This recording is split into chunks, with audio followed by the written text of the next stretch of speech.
आजचा खरं मेन विषय फाउंडेशन आणि ह्या सगळ्याचे असल्यामुळे मी त्याच्यावर तुमच्याशी जास्त असं बोललो. पण स्पेशली मुलांसाठी तुम्हाला सांगेन की वर्षभरात तुमचा भाग आहे. आता तुमचं ॲक्च्युली एप्रिलपासून 10वी सगळं स्टार्ट होणार आहे किंवा सुरू होऊ शकेल सगळं तसं. आणि अप टू डिसेंबरपर्यंत तुमचं अख्खंच्या अख्खं 10वी संपलं पाहिजे. सिलेबसला वर्किंग वाईज संपलं पाहिजे. मी एक गोष्ट तुम्हाला मगाशी शेअर त्यातनं केली होती की इतिहास भूगोलसारखे जे विषय आहेत त्या विषयांना तुम्ही कुठल्या टीचर्सचं वाट बघत बसू नका की टीचर तुम्हाला शिकवतील आणि मग करतील. त्यात तिन्ही सब्जेक्टला तिन्ही ग्रुपला वेगळ्या स्टाईलने अभ्यास करणं आवश्यक आहे. त्यातलं मी काही हिंट तुम्हाला दिल्या होत्या. नोट्सबद्दलची सगळ्यात महत्त्वाची हिंट तुम्हाला देईन.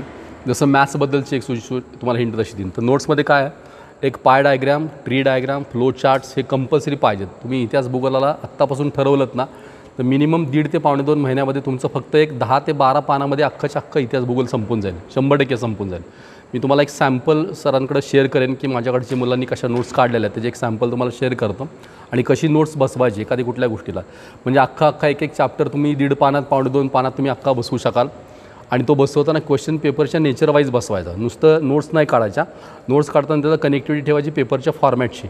एखादा लॉंग क्वेश्चन आहे तर तो लॉंग क्वेश्चन कसा असेल, फायदा कसा राहतो. समजा एक पेज आहे, त्या पेजवर तुम्ही नोट्स काढताय. फॉर एक्झाम्पल हे एक पेज आहे, तर त्याच्यामध्ये 70% भागात तुम्हाला काही कंटेंट लिहायला पाहिजे आणि 30% भागात त्याची शॉर्ट नोट काढली पाहिजे. असा एक नॉर्मल पहिला टाईप असतो. मग 70% पार्टमध्ये काय तो प्रश्न लिहायचा आणि त्याचे काय असेल ते उत्तराचे सगळे डिटेल उत्तर सगळी लिहायची आणि त्यातल्या मेन शब्दांना अंडरलाईन करत करत ह्या 30% भागात असं लिहायचं. म्हणजे साधं एक जसं भारत माझा देश आहे हे वाक्य आहे, त्यातलं महत्त्वाचं काय तर भारत आणि माझा देश एवढंच त्यातलं फक्त महत्त्वाचं असणारं वाक्य. म्हणजे ते शब्द येतात मग तेवढ्या 2 शब्दांना फक्त अंडरलाईन, भारत माझा देश, बस दॅट्स इट. इथं फॉर्मेशन कसं असतं, समजा तुमचा एखादा दीर्घोत्तरी प्रश्न आहे आणि 10 ओळीत तुम्हाला उत्तर त्याचं लिहायचं. इतिहासाबद्दल बोलतो मी तुम्हाला. तर 10 ओळीत उत्तर लिहिताना काय होतं की पेपरला गेल्यानंतर आपण पहिले 1-2 ओळी 3 ओळी खूप चांगल्या लिहू शकतो, सगळ्या आपल्याला आठवतात. आणि नंतर पुढं गेलो की त्याच्यातल्या मग तेवढ्या सगळ्या ओळी आठवत नाहीत आणि शेवटी उत्तर अर्धवट आपण लिहितो आणि मार्क मग नंतर कमी होतात आपले तसे. म्हणजे काय घडतं की 3 ओळी किंवा 4 ओळी तुम्हाला आठवला, एका ओळीत सरासरी मी आता कॅल्क्युलेशन त्याचे सांगेन, एका ओळीत 7 शब्द ते 8 शब्द बसतात सरासरी. 8 शब्द जर एका ओळीत बसले आणि तुम्हाला 3 ओळी चांगल्या आठवतात, ह्याचा अर्थ 8 त्रिक 24 किंवा 4 ओळी आठवलं तर 832 शब्दांची तुमची रिकॉल मेमरी काम करते. 32 शब्द तुम्हाला चांगले आठवतात असं त्याचा अर्थ होतो. तिथं काय करायला पाहिजे, 10 ओळींचं उत्तर आहे म्हणजे थोडक्यात 80 शब्द त्याच्यामध्ये. तिथं जेव्हा तुम्ही प्रत्येक ओळीतले 3-3, 4-4 शब्द शोधून काढाल आणि तेवढ्यालाच त्या पाठमध्ये लिहाल, जसं मी आता बोललो की ह्या 30% भागामध्ये तेवढ्याच शब्दाचे फक्त अंडरलाईन करून तेवढे पॉईंट लिहिले तर पहिल्या ओळीतले 3 शब्द निघतील, दुसऱ्या ओळीतले 3 शब्द निघतील. असं तुम्ही 10 ओळीतले किती शब्द निघणार आहेत, 30 किंवा 32 शब्दच निघणार आहेत. आणि त्या 30-32 शब्दांची तुमची रिकॉल मेमरी ऑलरेडी असतेच तिथं. म्हणजे आपल्या रिकॉल मेमरीच्या कपॅसिटीला तुम्ही तुमच्या उत्तराला कन्व्हर्जन करून मॅचिंग केलं ना की तुम्हाला अख्खंच्या अख्खं लिहिता येणार आहे. आणि ही स्टाईलच तयार करावी लागते.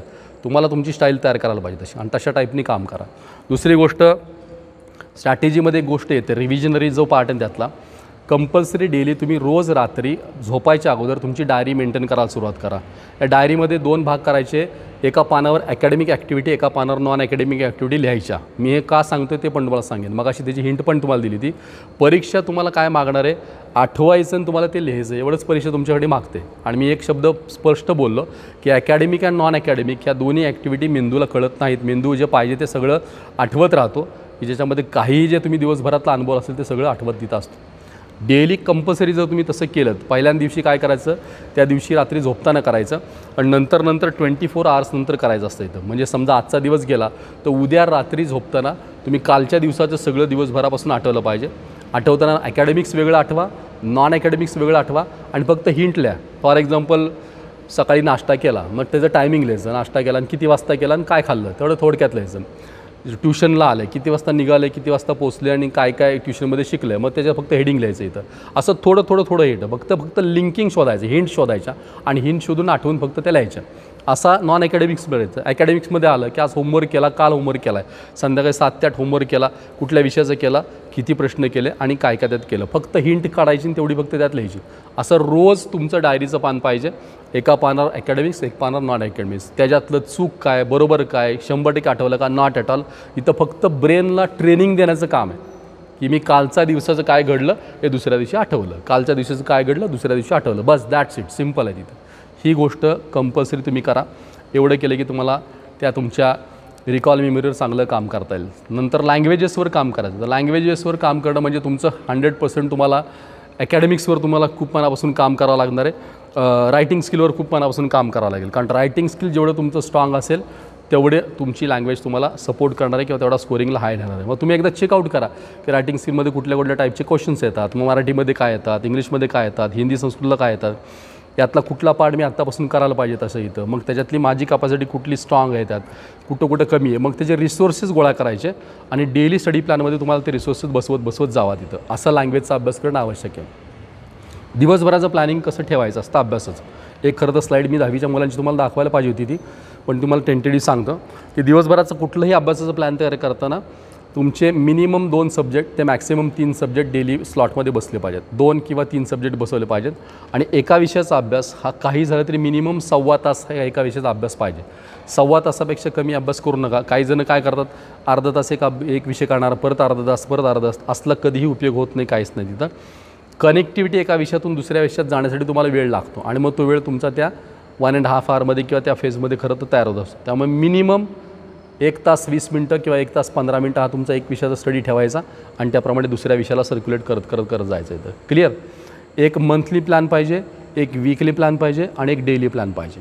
आणि त्या डेली प्लॅनमध्ये तुमच्या 3 ॲक्टिव्हिटी पाहिजेत. एक रीडिंग ॲक्टिव्हिटी आहे, एक रायटिंग ॲक्टिव्हिटी आहे आणि एक रिसायटिंग ॲक्टिव्हिटी पाहिजे. तर रीडिंग ॲक्टिव्हिटी कंपल्सरी, ती कशात बसवायची, सब्जेक्ट वाईज बसवायची तुम्हाला. इथं टेक्स्ट बुक कंटेंट आणि रीडिंग हा कंपल्सरी पाहिजे.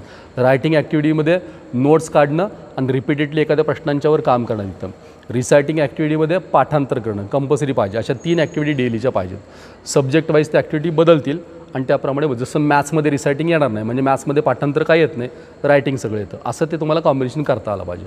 नंतर अजून एक गोष्ट करा की ज्या तुमच्या फ्री टाईम्स आहेत, मोकळ्या वेळा आहेत ना, त्या मॅच करायचा प्रयत्न करा. फॉर एक्झाम्पल तुम्ही ट्युशनवरून घरी गेलात आणि जेवायला बसायचं तुम्हाला, तर ट्युशनवरून घरी जाताना जेवायला बसायच्या अगोदर एक 10 मिनटं तुम्हाला वेळ मिळाला ना, तर तुम्ही त्या 10 मिनटाचा वापर कसा करायला पाहिजे, तर घरातल्या प्रत्येक ठिकाणी एकेका जागेवर तुम्ही एक गोष्ट ठेवून ठेवा. फॉर एक्झाम्पल हॉलमध्ये एका कोपऱ्यामध्ये जॉग्राफीचं पुस्तक ठेवलं आणि नकाशे ठेवले तिथं, तर त्या पुस्तकात सगळे नकाशे ठेवून द्या. नकाशे वाचून तुम्हाला 3रा प्रश्न आहेच कंपल्सरी, त्याच्यात तुम्हाला ते करावं लागतं. कंपल्सरी ठरवायचं की रोज रात्री जेवायला बसायच्या अगोदर एक नकाशा फक्त भरून आपल्याला काढायचं आहे. मग रोज जर तुम्ही ते काम केलं तर रिपीटेडली तुम्ही एक महिनाभर करत गेलात ना, अख्खे सगळे नकाशे तुमचे परफेक्ट होऊन जाणार आहेत. कुठल्या वेगळ्या वेळेला करायचं नाही. 9 वाजता जेवायला बसायचं तर 8:45 ते 9 ह्या 15 मिनटात फक्त तेवढं जायचं, त्या कोपऱ्यात पुस्तक उघडायचं, समोर काढायचं टेक्स्टबुक पेज नंबर, नकाशा ठेवायचा, काय काय दिलं ते भरायचं, बघायचं, परत ठेवून द्यायचं. बस परत दिवसभर त्याला हात लावायचं नाही, काय नाही, काहीच करायचं नाही. सेम असंच एखाद्या कोपऱ्यात तुमचं जॉमेट्रीचं थिअरम आहे, तर थिअरम तुम्हाला कंपल्सरी माहीत आहेत की कसे काय आणि कुठले परीक्षण आहेत.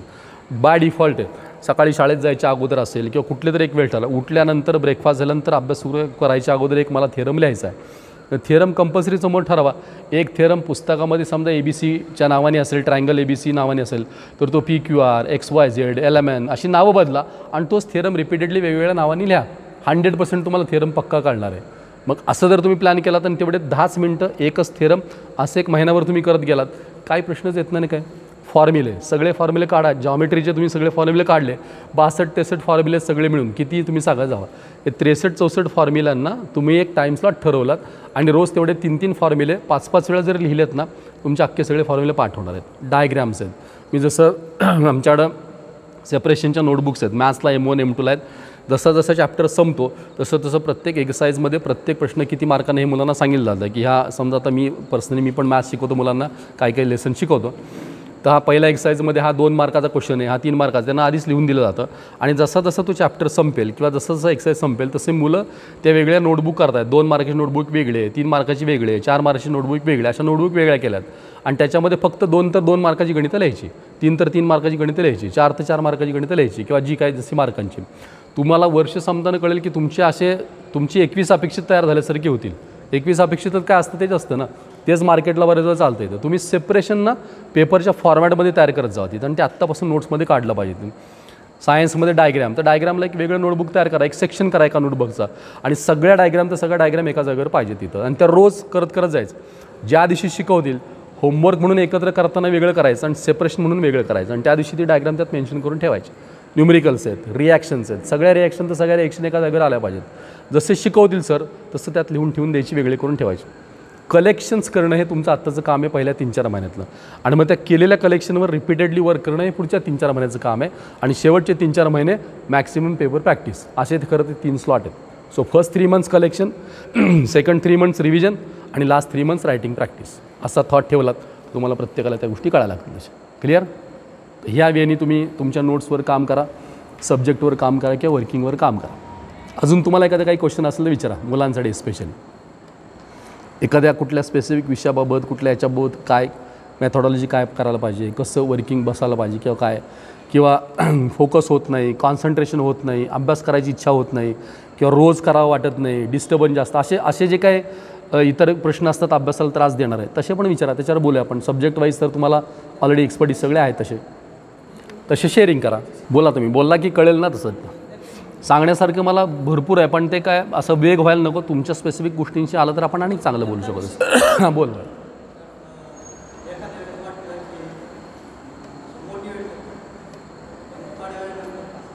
Correct, exactly. हा त्याचा प्रश्न, हा बऱ्याच जणांचा प्रश्न असणार आहे. एक्साईट होतो, मोटिवेट होतो, आपण एनर्जेटिक होतो आणि मग नंतर तास 2 तासांतर परत ती एनर्जी डाऊन होते आणि परत त्या गोष्टी अनबॅलन्स सगळ्या व्हायला लागतात. ह्याच्यासाठी काय करायला पाहिजे सांगतो. 2-3 गोष्टी महत्त्वाच्या. पहिली गोष्ट, आपले प्रत्येक असं जर एखाद्या काही गोष्टीला तुम्ही मोटिवेट झाला तर ते सगळं ऑन पेपर काढायला सुरुवात करा की मोटिवेट आपण का झालो, कुठल्या थॉटने झालो. एकदा कागदावर ते लिहून काढा सगळं. मेंदू एखादी गोष्ट ॲक्सेप्ट करतो आणि ती रुजवतो. हे कधी तर रुजवणेही त्याचं मल्टिपल टाईम जेव्हा गोष्ट होईल ना त्याच वेळेस ते रुजलं जाणार आहे. त्यामुळे आठवणीनं ती गोष्ट आपण लिहून काढावी. तिथं तुमच्या भाषेत लिहून काढा की काय वाटतं. समजा आज माझं सेशन झालं आणि एखादी पॉईंट तुम्हाला आवडले तर तुम्ही घरी गेल्यानंतर ते लिहून काढा आणि रिपीटेडली पुढचे 2 दिवस का 3 दिवस सलग त्या पॉईंटवर थोडंसं वाचा. ते त्याला टाईम ऑफ इंटरवल नंतर ते सगळं थोडंसं वाचा आणि मग तुमच्या डोक्यात बसायला लागेल की हा यस यस यस हे 2-3 वेळा असं व्हायला लागेल. हा पहिला पॉईंट आहे. दुसरा गोष्टीचा कॉन्फिडन्स किंवा मोटिवेशन लाँग टर्म का टिकत नाही तर आपण प्लॅनिंगमध्ये खूप वीक असतो. अजिबात प्लॅन आपण तयार करत नाही.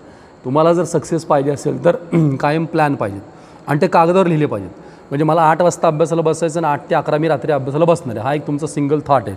तर असं होतं 8 वाजता आपण अभ्यास सुरू करतो, 8:30, 9, 9:15, 9:30, 10पर्यंत खूप चांगला अभ्यास होतो आणि 9:30, 10 नंतर मग हळूहळू आपली बॅटरी डाऊन व्हायला लागते आणि नंतर कळत नाही काय वाचतून काय नाही, म्हणजे इंटरेस्ट निघून जातो. याच्यासाठी सगळ्यात उत्तम गोष्ट काय महत्त्वाची, तर ऑलवेज पेपरवर प्लॅन पाहिजे.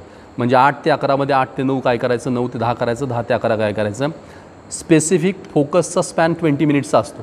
त्यामुळे ऑलवेज 1 तासाचं टाईम टेबल 20-20 मिनिटाला बायफर्गेट करायला पाहिजे. 8 ते 8:20 एक स्लॉट करायचा, 8:20 ते 8:40 दुसरा स्लॉट, 8:40 ते 9 तिसरा स्लॉट. दर 20 मिनिटाचं डिटेलिंग काढायचे आणि 20-20 मिनिटाला प्रत्येक चेक करायचं की काय कारण. 8 ते 9 तुम्ही इतिहासाचा अभ्यास करणार आहेत, त्यात तुम्हाला टेक्स्टबुक वाचायचं आहे, नोट्स काढायच्यात आणि पाठांतर करायचे. असे 3 पार्ट आहेत. तर तुम्ही ठरवा 8 वाजल्यापासून 8:20पर्यंत मी हा एक चॅप्टर वाचून काढणार आहे. पहिलं टार्गेट ते झालं. 8:20 ते 8:40पर्यंत मी नोट्स काढणार आहे आणि 8:40 ते 9 वाजेपर्यंत मी पाठांतर करणार आहे. बस, दॅट्स इट. काम सुरू करा, स्टार्ट करा. डिस्टर्बन्स आला की लगेच प्लॅनिंगकडे बघायचं, कुठं माझं बिघडलं आहे आणि मग आत्ता मला काय करायला पाहिजे तिथं, हे गोष्टी करायला लागतात तिथं. रीडिंगमध्ये एक मेन प्रॉब्लेम काय असतो की वाचताना वाचताना एक असं होतं की तुम्ही पुस्तक समोर काढताना वाचायला लागतं आणि वाचता वाचता अचानक डोक्यात काहीतरी कॅसेट सुरू होते आणि कुठलं तरी आठवायला लागतं. शाळेतलं आठवतं, घरातलं आठवतं, कोणतरी काहीतरी म्हणलेलं आठवतं, त्यातलं एखादं शब्द वाक्य तुम्हाला तिकडं डायवर्ट करतो. घरात काहीतरी आई स्वयंपाक करत असते, तिकडं लक्ष जातं, कुठंतरी गाणं लागलेलं असतं, तेच तुम्हाला आठवायला लागतं. असलं काहीतरी सगळं व्हायला लागतं. हे डायव्हर्जन होण्यामागं काय, शेवटी रीडिंगचं स्पीड हा त्यातला एक मेन पार्ट. प्रत्येक वयोगटानुसार 1 मिनिटाला किती शब्द वाचावेत असं एक स्टँडर्ड फॉर्मॅट आहे. असं इथं की तुमच्या वयाला सरासरी 80 ते 110 शब्दाचं रीडिंग स्पीड असेल पाहिजे, 1 मिनिटचं स्पीड असायला पाहिजे. तेवढं मेंटेन कधी होत नाही. सो ऑलवेज तुम्ही काय करा तिथं, तर हातात पेन्सिल एक मार्कर म्हणून तुम्ही कंटिन्यू वाचताना घेतलं पाहिजे. 2 टाईपमध्ये रीडिंग करायचं, एक लाऊड रीडिंग आणि एक मनात रीडिंग, अशा 2 टाईपचं रीडिंग करायची. एक 8 ते 10 ओळींचा पॅसेज थोडासा लाऊडली वाचायचा आणि सेकंड टाईम तो मनात वाचायचा. दुसऱ्यांदा मनात वाचताना पेन्सिल हातात घ्यायची आणि फक्त ती पेन्सिल इंडिकेट करत करत करत वाचन करायचं. मार्कर तुम्हाला काय करेल, आता हे का घडतं सांगतो. वाचत असताना आपल्या डोक्यात वेगळे विषय का घुसतात तिथं, तर 2 शब्दांमध्ये अंतर राहतं आणि त्या अंतरामध्ये कुठला तरी म्हणजे तो गॅप असतो, त्या गॅपमध्ये कुठला तरी विचार घुसतो आणि तो विचार आपल्याला डायवर्ट तिकडे करतो. त्या विचारात आपण जातो विचार करतो, संपला विचार की परत आपण इकडे यायला लागतो. सो हे 2 शब्दांचा गॅप तुम्हाला फिलअप करता आला पाहिजे. तो तुमचा गॅप त्या मार्करने फिलअप होणार आहे. तुम्ही जर कंटिन्यू तो मार्कर हाताखाली धरून जर वाचायला लागलात तर आपोआप गॅप फिलअप होतो आणि लिंक लागायला लागते आणि लिंकिंगनं तुम्ही वाचायला लागता. अंडरलाईन प्रोसेसनं इम्पॉर्टंट वर्ड कळायला लागतात आणि तेवढेच वर्ड तुम्ही नोट्स काढताना तुम्ही वेगळ्यापर्यंत पद्धतीने तसे लिहू शकता. सो मार्कर यूज करणं, अंडरलाईन करणं हा ऑलवेज एकदम बेस्ट मेथड आहे सेल्फ स्टडी रीडिंगसाठीची असणार आहे, एकदम बेस्ट मेथड आहे. थोडंसं फोकस होत नसेल तर लाऊड रीडिंग आणि सेकंड टाईम मनात रीडिंग घेत. लाऊड रीडिंग का, तर व्हायब्रेशन्स आपल्याला फील आले पाहिजे तिथं, आणि ते जर तुम्हाला फील व्हायला लागले तर थोडे काही दिवस थोडंसं लाऊडली वाचायचं आणि परत तोच पॅराग्राफ परत मनात वाचायचा. असं ड्युएल टाईपनं रीडिंग करायचं. पहिलं टेक्स्टबुक रीडिंग करायचे, मग क्वेश्चन आन्सरकडं. अजून एक कॉन्सेप्ट सांगायचं तिथं, कुठलाही अभ्यास करताना पहिल्यांदा तुम्हाला त्या क्वेश्चनच्या नेचरकडे गेलं पाहिजे. म्हणजे चॅप्टर समजा समोर काढलात तर पहिल्यांदा तुम्ही त्याची क्वेश्चन बँक बघा. तिथं सगळी क्वेश्चन बँक एकदा बघा की काय काय प्रश्न आहेत, फिल इन द ब्लँक्स काय आहेत, नंतर जोड्या लावा आहेत का, छोटे प्रश्न आहेत का, सगळे पहिले प्रश्न वाचा. ते वाचून झाले की मग पहिल्या पेजवर धड्याच्या तिथं या आणि मग तो वाचायला सुरुवात करा. मग मी आत्ता बोललो तशा टाईपने वाचत जायचं आहे. अख्खा चॅप्टर वाचून झाला की मग ह्या एक्सरसाइजमधले जे प्रश्नांची उत्तर आहेत त्या सगळ्या प्रश्नांच्या उत्तरांचं लोकेशन फिक्स करायचं. या प्रश्नाचं उत्तर इथं आहे, मग तिथं A1Aचं उत्तर इथं आहे, 1Bचं उत्तर इथं आहे, क्वेश्चन 3Cचं उत्तर इथं दिसतं, इथपासून इथपर्यंत दिसतं आहे, मग त्याला मार्किंग करायचं. असं लोकेशन फिक्स करायचं. मग ह्याच्यामुळं काय होतं, कॉन्सेप्ट कळतो, क्वेश्चनचे उत्तरांचे पोझिशन्स कळायला लागतात तिथं, आणि तुम्हाला त्या चॅप्टरवर कॉन्फिडन्स येतो की येस माझा आता अभ्यास झाला आहे तिथं. ही मेंटॅलिटी तयार व्हायला लागते तिथं. हा भाग त्याच्यातला खूप महत्त्वाचा आहे. नंबर 3 आहे एक्झाम ओरिएंटेड कसं जायचं. तर संडेला तुमचा एखादा पेपर असेल तर ऑलवेज स्टडी करताना 80-20 टाईम टेबल तुमचं पाहिजे. 80% डेली स्टडी आणि 20% क्युम्युलेटिव्ह अभ्यास पाहिजे, मागचा अभ्यास पाहिजे. असं रोज कॉम्बिनेशन पाहिजे. काहीही झालं तरी कुठल्या विषयाच्या अभ्यासाला 80-20 असा रेशो लावतच जायचं. तसं जर केलं तर तुमचा मागचा पण अभ्यास होईल आणि सेम डेचा पण अभ्यास होईल. नाहीतर मग आपण डेलीचा अभ्यास करतो आणि मागचं तसंच राहतं आणि मग परीक्षा आली की एकदम बर्डन वाढतं आणि मग 2 चॅप्टर 3 चॅप्टर एकदम होत नाहीत आणि स्कोअर डाऊन व्हायला लागतो. सो डेली ऑलवेज कॉम्बिनेशन पाहिजे. बॅक ++1 असं दोन्ही गोष्टी ठेवायच्या. 80-20 असं शेड्यूल सेट करायला पाहिजे. क्लिअर. तर ही गोष्ट बसवा. तर त्याचा प्रश्न एकदम परफेक्ट होता की का फोकस राहत नाही, मोटिवेशन का टिकून राहत नाही. कारण त्या मोटिवेशनला आपण प्रयत्नांची जोड देत नाही. ती कशी द्यायची, तर प्लॅनर पाहिजे आणि तो प्लॅनर समोर ठेवून त्याच्यावर काम करायला पाहिजे. मग मोटिवेशन होत राहतं. आणि ऑलवेज ना सेल्फ मोटिवेट व्हायचा प्रयत्न करा. कुणीतरी इंजेक्शन द्यायचं ना मग आपण चार्ज व्हायचं ना, हे थोडंसं आता हळूहळू बंद करायला पाहिजे. तुम्ही स्वतःला मोटिवेट करायचा प्रयत्न करा. ऑलवेज मोटिवेट करायचा प्रयत्न करा. आणि ॲक्टिव्हिटीत नव्हतं अचानक एखादी मोठी गोष्ट घडली आणि तुम्ही मोटिवेट झाला असं होत नाही. थोड्या गोष्टी म्हणून छोटे प्लॅन करायचे, सक्सेसफुली ते इम्प्लिमेंट करायचे, रन करायचे, त्याच्यातलं सक्सेस चेक करायचं आणि आपल्याला कौतुक करून घ्यायचं. ही गोष्ट करत गेली ना की तुम्ही हळूहळू डेव्हलप होत राहणार आहे. सो लहान नियोजनं करा आणि ती पार पाडा. फार मोठं एकदम नको, मला 98% पाडायचे आहेत, 99 पाडायचे आहेत, डोक्यात असू देत, पण मला आज काय करायचं आहे, पुढच्या तासाला काय करायचं आणि तेवढं घडलं की माझं होतं आहे का, बस दॅट्स इट. हे आवर्जून गरजेचं असणार आहे. 1 स्टेप अहेड पाहिजे. 10वी हे तुम्ही ऑलवेज 1 स्टेप अहेड पाहिजे. तुम्ही मागणं अभ्यास कराल शिकवल्यानंतर ना तर तसं उपयोग असते. मॅथ्स सोडलं तर कुठल्या विषयांचा अभ्यास तुम्हाला स्पेशली शिकवून करावा लागेल असं निश्चित नाही. तिथं ऑलवेज 1 स्टेप अहेड. उद्या सर काय शिकवणार आहेत त्याचा आदल्या दिवशी तुम्ही तुमचा बेस तयार करून क्लासमध्ये येणं आवश्यक आहे. आयदर तो टेक्स्टबुकमधून बेस बघून या, कशातून बघून या, पण क्लास अटेंड करण्यापूर्वी आदल्या दिवशी आपल्याकडून काही ना काहीतरी ऑब्झर्वेटरी पार्ट त्या कॉन्सेप्टचं झालाच पाहिजे. 2 टाईपनी बघायचं, काय शिकवणार आहेत ते आणि ह्याचं पेपरमधला इम्पॉर्टन्स काय. एखादा क्वेश्चन्स मागच्या वर्षीच्या परीक्षेमध्ये किती वेळा विचारला, तुम्ही तुमच्याकडे हे पण ॲनालिसिस करा. 10वी सुरू व्हायच्या आधी हे पण भाग बघा. सलग मागच्या 3-4 वर्षाच्या प्रश्नपत्रिका समोर काढा आणि प्रत्येक धड्यावर कुठले प्रश्न बोर्डाला विचारले होते ना ह्याचं पण इन्व्हेस्टिंग करून सगळं घ्या तिथं. आणि त्याचं सेपरेशन पाहिजे. ह्या धड्यावरच्या रिकाम्या जागा मागच्या 3 वर्षात किती विचारल्या, जोड्या लावा किती विचारल्या, छोटे क्वेश्चन किती विचारले, लॉंग क्वेश्चन आणि ती सगळी लिस्ट पाहिजे. आणि ज्यावेळेस तो धडा सुरू होईल तेव्हा फक्त ती लिस्ट चेक करायची. या धड्यावर मागच्या 3 वर्षात एकही रिकाम्या जागा नाही आहे. 2 लॉंग क्वेश्चन दरवर्षी हेच आहे तिथं.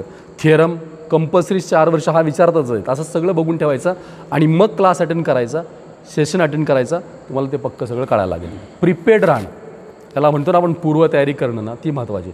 ज्यांची पूर्वतयारी नाही त्यांना मग ते शिकावं लागतं, समजून घ्यावं लागतं आणि मग परत तयारी करावं लागतं. पण ज्यांची पूर्वतयारी आहे त्यांचं 50% काम आधीच होतं आणि नंतर पुढचं काम करायला सोपं राहतं. सो प्रिपेअर्ड राहा, पूर्वतयारीत राहा.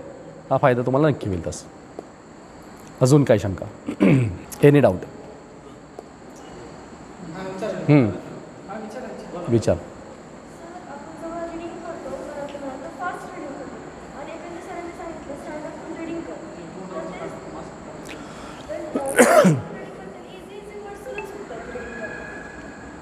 वाचताना तुझं फोकस कसा आहे त्याच्यावर बरंच डिपेंड असते. किती कॉन्सन्ट्रेशननं वाचते त्याच्यावर डिपेंड असतं. काही वेळेला थोडी गडबड पण चुकांना कारणीभूत ठरते तशी इथं. पण वाचताना अतिशय शांतपणे फोकस, आणि मी मगाशी म्हणलं ना पेन्सिल घेऊन मार्कर घेऊन जर वाचायला प्रयत्न केलास ना तर तुला ते शब्द क्लिअर व्हायला लागतील. आणि एकदा ते शब्द डोळ्यात आणि डोक्यात बसले की मग चुकायची शक्यता खूप कमी राहते. गडबड ही अडचणीत का आणणार आहे 100%. सो कूल, शांततेत आणि अतिशय प्रॉपर वेनी जाणं आवश्यक असतं. तो एक मायनर टेक्निकल प्रॉब्लेम आहे, थोडा सरावाने तुझा तो दुरुस्त नक्कीच होऊ शकेल. तो टेक्निकल प्रॉब्लेम आहे ना. येस, हां बोल. ओके, हा मेन प्रॉब्लेम बऱ्याच जणांचा असतो.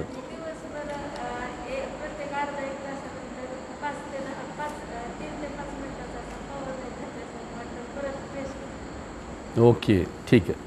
सी, अभ्यासामध्ये एक गोष्ट अशी आहे की बस तुम्ही अभ्यास म्हणजे प्रॅक्टिकली सांगायला तर तुम्ही रात्री करताय का पहाटे करताय हे खूपच इम्पॉर्टंट आहे असं पण नाही आहे. पण सकाळचा अभ्यास हा ऑलवेज पॉझिटिव्ह ठरतो, कारण त्यावेळेस ब्रेन आपला पूर्ण न्यूट्रल असतो. रात्री झोपून मेंदूला थोडी रेस्ट मिळाली असते आणि त्यामुळे सकाळच्या फेजमध्ये जे काही शिकशील ते जास्त लवकर आणि जास्त लाँग टर्म लक्षात राहण्याची शक्यता जास्त असते. संध्याकाळचा अभ्यास हा लाँग टर्म लक्षात राहत नाही, कारण दिवसभर त्याचं बरंच बंबार्डिंग झालेलं असतं ब्रेनमध्ये तिथं, त्यामुळे ते लाँग टर्म लक्षात राहत नाही. सो ऑलवेज ट्राय करा की मॉर्निंगला अभ्यास करायचा की तो तुम्हाला लाँग टर्मला उपयोगी पडेल तसं. पण प्रयत्नच करून शक्यच होत नाही असं जर वाटलं तर थोडं डिस्ट्रीब्यूट करायचं की 60% रात्री पण 40% सकाळी. पण अगदीच नको असं करायला की सगळंच टाकून दिल्यासारखं असं अजिबात व्हायला नको. तर मेन दुसरा प्रॉब्लेम कसा होतो, रिकॉलचा प्रॉब्लेम. जे रिव्हर्स रिव्हिजन मी मगाशी 10वीच्या मुलांना सांगितलं तसं तुम्हालाही सांगेन की आपण अभ्यास करतो सकाळी आणि संध्याकाळी आणि परीक्षा देतो 11 ते 1 किंवा 11 ते 2. 11 ते 1 किंवा 11 ते 2 आपल्या मेंदूला आठवायची सवयच कधी नसते, कारण कधीच प्रॅक्टिस तसं केलं नसतं. सो ऑलवेज तुमचा प्रत्येक 3-3 तासाच्या स्लॉटला रिव्हिजनरी पार्ट असा असायला पाहिजे तिथं. एक्झामचं वेळेस आपण जसं मी ह्या 10वीच्या मुलांना सांगितलं की तुमची एक रंगीत तालीम झाली पाहिजे. बोर्डाच्या बरोबर 10 दिवस अगोदर सेम टू सेम बोर्डासारखे सगळे पेपर सोडवायचे आहेत. असे तुमचे 2-3 स्लॉट्स जायला पाहिजेत. सर तसे स्लॉट तसे तयार करून घेतील म्हणजे बरोबर त्या टाईमला रिव्हिजनरी मेंदूचं जी तयारी आहे ना ती तशी बरोबर सगळी दिसायला लागेल तशी इथं. आणि हाच उपयोग होतो की सकाळी केलेला अभ्यास हा आपल्याला 11 ते 1 किंवा 11 ते 2 पेपरला पण उपयोगी पडणार आहे. मग ज्यावेळेसची जशी गरज आहे तशी आपल्याला ती करायला पाहिजे. पेपर 11 ते 1 आहे, संध्याकाळी जर पेपर असतं ना 4 ते 7 किंवा रात्री 6 ते 8 असला काही पेपर असतं तर मग संध्याकाळचा अभ्यास ठीक आहे. पेपर सकाळी असतात म्हणून आलव्या आपण अभ्यास सकाळीच ठेवायला पाहिजे आणि तसा प्रयत्न जास्तीत जास्त करत असतो. दुसरा राहिला पॉवर नॅप आणि ह्या सगळ्या गोष्टी, हे डिपेंड आहे की किती एक्झर्शन्स होतं आहे काय होतं यावर डिपेंड असणार इथं. पण जर एक स्लॉट झोपेचा पुरेसा झाला 6 तास 6.5 तास ना तर मग तसं कधी करायची गरज लागणार नाही. एकदाच एक जी झोप आहे ती पूर्ण घे आणि दिवसभरातले कामाचे थोडेसे नियोजन थोडेसे शांतपणे करून ठेव तिथं. वाटलंच तर फ्रेश हो, पण आणि अगदी कधी वाटलं तर दुपारच्याच एखादी तशी पॉवर नॅप वगैरे घेऊन ॲडजस्ट करण्यापर्यंत ठीक आहे. पण फार तशी काही सवय लावायची गरज आहे असं काय नाही, त्या सगळ्या थोड्याशा बदलल्या पाहिजेत अशा गोष्टी. क्लिअर? येस.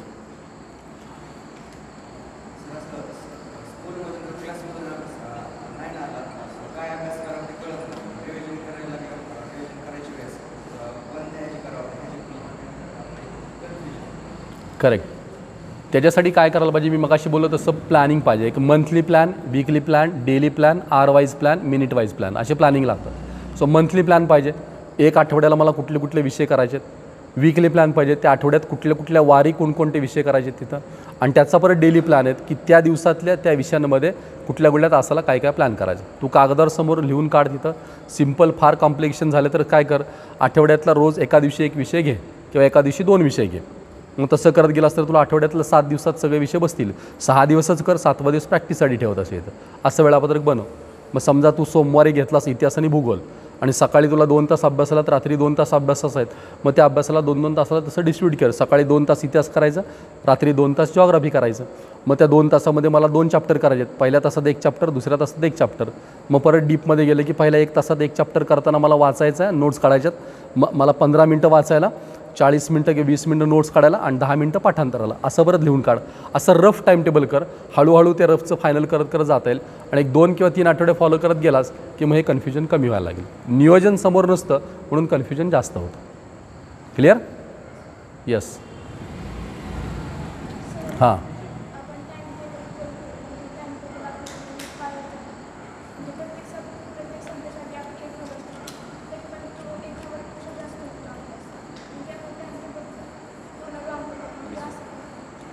करेक्ट आहे. म्हणून मगाशी मी काय सांगितलं की एका विषयाला 1.25 तास मिनिमम सेट करायचा. आणि ते 15 मिनटं असतात ना ते सगळे हे वरचे रिझर्व पिरियड असतो किंवा तो बफर पिरियड असतो, तो ॲडजस्टमेंटसाठी होतो. तुम्हाला आज केलेलं वेळापत्रक लगेच उद्यापासून परफेक्ट पाळता येईल असं कधीच नाही होणार तुम्हाला. आज केलेलं वेळापत्रक 1 आठवडा, 2 आठवडे, 3 आठवडे जेव्हा तुम्ही फॉलो करत जाता आणि एका सब्जेक्टचा मिनिमम 2 किंवा 3 राऊंड होत नाहीत, तोपर्यंत आयडिया येत नाही की आपण ह्या सब्जेक्टला चुकतोय, कुठं कमी कुठं पडतोय आणि कुठं आपला अनबॅलन्स होतं इथं. सो तू मिनिमम 3 आठवडे तरी वेळापत्रक फॉलो करायचा प्रयत्न कर आणि ते का फॉलो होत नाही त्याच्या त्रुटी थोड्या शोधून काढ आणि पुढच्या वीकमध्ये थोडं दुरुस्त करायचा प्रयत्न कर. 3-1 आठवड्यानंतर नक्कीच होईल आणि 100% वेळापत्रक फॉलो होईल असा आग्रह तुम्ही अजिबात धरून नका. तसं इथं तुम्ही इतके दिवस 100% सिलेबसची परीक्षा देत आहे किंवा 100% मार्कांची परीक्षा देत आहे. आजपर्यंत 100पैकी 100% कधी पडलेत का आपल्याला? नाही पडलेले. 95 पडलेत, 90 पडलेत, 80 पडलेत. तसंच आहे वेळापत्रक अगदी डॉट टू डॉट 3 तासाचं केलं आणि 100% नाही फॉलो तरी चालेल. ते 2.5 तास फॉलो झालं, 2.25 तास फॉलो झालं तरी चालेल. म्हणजे 80% वेळापत्रक फॉलो झालं पाहिजे. एवढं डोक्यात ठेवत. 20% फ्लक्च्युएट होणार आहे कारण ती वेळ, परिस्थिती, विषय, त्यावेळेचा मूड तुमचा अशावर थोडं डिपेंड राहतं. सो इतकं असं कडक स्वतःला ठेवू नका, फ्लेक्झिबल थोडं राहत तिथं. पण आज केलेली चूक उद्या फक्त करायची नाही. म्हणजे मी मला कायम मुलांना सांगतो की तुम्ही 100 चुका करा पण रोज नवीन चूक करा. कालची चूक आज परत नाही करायची. काल झालेली चूक तुम्हाला आज कळली पाहिजे आणि ती चूक दुरुस्त करायसाठी तुम्ही प्रयत्न करायला पाहिजे. टाईम टेबलला पण सेमच असतं की तुम्ही रोज चुका दुरुस्त करायचा प्रयत्न करा. एक दिवशी तुम्ही त्या फेजमध्ये नक्की तशी याल तिथं. ठीक आहे, हे कळेल तसं. येस, हा विचार. स्टॅमिना कसा वाढवायचा त्याच्यासाठी काय तर एक तर बेसिक गोष्ट की बैठक हळूहळू त्या फेजमध्ये वाढवायला पाहिजे तशी. तर त्याला 2 गोष्टी येतात. एक तर फिजिकल फिटनेस हा एक त्यात मॅटर करतो. काय वेळेला एखाद्याला मेडिकलीच किंवा फिजिकलीच काही प्रॉब्लेम असू शकतात, त्यामुळे त्याचा एक प्रॉब्लेम राहू शकतो तसा इथं. तुझा फिजिकल काही प्रॉब्लेम तसा असेल तर बऱ्याच वेळा ते चेंजेस थोडे करणं गरजेचं असणार आहे. पण स्टॅमिना एका दिवसात किंवा 1 आठवड्यात होणार नाही. प्लॅनिंगमध्ये थोडे टप्पे करत जा तिथं. 1 तासाचा 1.25 तास, 1.5 तास, 1.25 तास, 2 तास असं करत जा. नक्की तो वाढेल. दुसरा बदल, कामात बदल करायचे, अभ्यासात बदल करायचे. एकच गोष्ट सलग जास्त वेळ केली की कंटाळा येणार आहे. म्हणून फ्लक्च्युएट ठेवायची. म्हणून मी मगाशी 20 मिनिटाचे 3 स्लॉट सांगितलं. 1 तासात 20 मिनिटाचे 3 वेगवेगळ्या टाईपचा अभ्यास सांगितला. पहिले 20 मिनटं रीडिंग सांगितलं, दुसरे 20 मिनटं नोट्स रायटिंग सांगितलं, तिसरे 20 मिनटं पाठांतर. त्यातले शेवटचे 5 मिनटं काढायचे जे काही केलं 55 मिनटात त्यासाठी बघण्यासाठी काढायचे. असं थोडंसं स्वरूप ठेवायचं. दर 20-20 मिनिटांनी जर प्लॅनिंग थोडे चेंजेस केले अभ्यासातले तर इंटरेस्ट पण टिकून राहतो आणि हळूहळू तो स्टॅमिना पण वाढत असं जाईल तिथे. राईट. अजून हां बोल.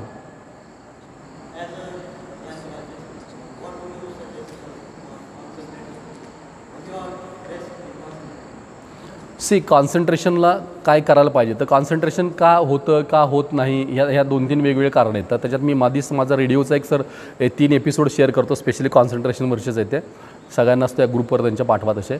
स्पेशली कॉन्सन्ट्रेशनचे 2 रिझन, डिस्टर्बन्सचे 2 रिझन असतात. एक आउटर आणि एक इनर, अशा 2 कारणं असतात. इथं आउटरमध्ये जी गोष्ट आपल्या हातात नाही आहे ती आपण बदलू शकत नाही. फॉर एक्झाम्पल तुम्ही बसलायत आणि ट्रेन गेली आहे किंवा फ्रिक्वेंटली एवढ्या टायमिंगला ट्रेन जाते, तुम्ही ती बदलूच नाही शकत. इथं ट्रेनवर आपण कंट्रोल आणू शकत नाही, काय नाही. So accept it. जे बाहेरचे डिस्टर्बन्स आहेत ते ॲक्सेप्ट करायचे की आपण बसलो आहे, आपल्या घराशेजारी कोणतरी जोरात आवाजात काहीतरी लावतं आहे. Accept it, just forget it, काही प्रॉब्लेम नाही काय. नंबर 2 आहे जो इंटरनल आपला भाग आहे की जो आपल्याला डिस्टर्ब करतो. त्याच्यामध्ये 2-3 फेजेस असतात. एक पहिली गोष्ट असते वाचायला लागल्यानंतर काही मिनटानंतर डिस्टर्ब होतो, त्यासाठी मी टेक्निक सांगितलं, अंडरलाईन करत वाचणं. नंबर 2 आहे 1 तासानंतर, 1.5 तासानंतर, 2 तासानंतर कंटाळा येतो आणि अभ्यास करायची इच्छा होत नाही, फ्लक्च्युएट होतो, डिस्टर्ब होतो. त्यासाठी पाहिजे प्लॅनिंग, कागदावर नियोजन काढायचे आणि मग करत राहायचं. अशा प्रत्येक कॉन्सन्ट्रेशन बिघडण्यासाठी प्रत्येक एक उपाय त्याला शोधायचा आणि त्या उपायाला मॅच करत जायचं. असं करत गेला की तुझं कॉन्सन्ट्रेशन वाढायला लागेल. तसं आता ह्याला दुसरा सपोर्ट काय घ्यायचा आहे, जसं एखाद्या मुलांचं ग्रॉस मोटर स्किल हाय असतं, चंचलपणा जास्त असतो, असल्या मुलांनी काय करायला पाहिजे, थोडं अभ्यासाला बसायच्या अगोदर फिजिकल एक्झर्शन करायला पाहिजे, थोडं सायकलिंग, थोडं रनिंग असं काहीतरी करायला पाहिजे. आणि ग्रॉस मोटर आपला एनर्जी लेवल ड्रॉट करायची, आऊट काढायची त्याची आणि नंतर अभ्यासाला बसायचं, मग तुम्ही स्टेबल होऊ शकाल. हा इनेट पोटेन्शियलचा एक वेगळा त्रास असतो. जी मुलं अतिशय चंचल आहेत त्यांनी हे कंपल्सरी करायला पाहिजे. हाफ ॲन आवर, 15 मिनटं, 20 मिनटं फास्ट सायकलिंग, फास्ट रनिंग करून यायचं, मग अभ्यासाला बसायचं. मगच तुम्ही शांत होऊ शकणार आहे. अदरवाईज मग डोक्यासारखं असं होत राहतं ना, अजिबात काय आपण फोकस होत नाहीत. तर हे पण एक इंटरनल रिजन आहे, ते तसे करता येतील तसे. ओके. अजून हां